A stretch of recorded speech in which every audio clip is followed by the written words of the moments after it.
Pourquoi choisir la propreté? Lui, c'est Paul. Il cherche un emploi.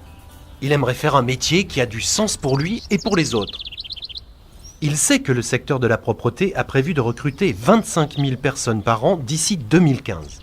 Mais il hésite. Parce que certains disent que ces métiers ne sont pas très importants. Paul a raison de chercher un métier dont il soit fier, mais il ne devrait pas écouter ce que racontent les gens.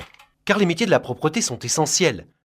La preuve, ils ont toujours accompagné l'évolution des sociétés depuis l'Antiquité. Dans toutes les cultures et toutes les civilisations, l'hygiène et la propreté ont joué un rôle majeur et même vital.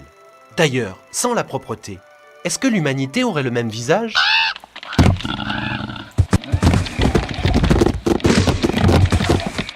Paul peut se rassurer.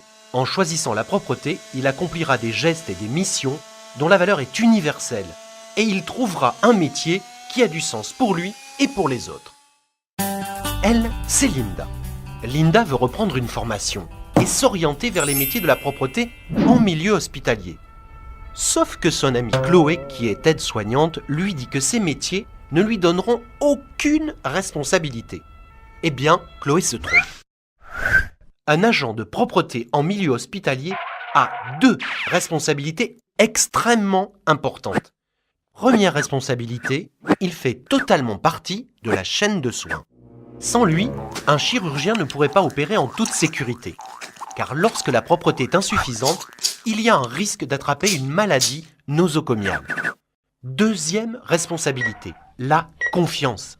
Car les agents de propreté, comme les médecins ou les aides-soignantes, peuvent aussi être en contact avec des informations confidentielles. Et cela vaut aussi en dehors de l'hôpital, par exemple dans les entreprises ou les administrations. En devenant agent de propreté en milieu hospitalier, Linda aura de vraies responsabilités et contribuera directement à sauver des vies. Et voici Karim. Lui, il a trouvé sa voie. Il veut devenir agent de propreté, mais il aimerait que les gens aient plus de reconnaissance pour ce métier.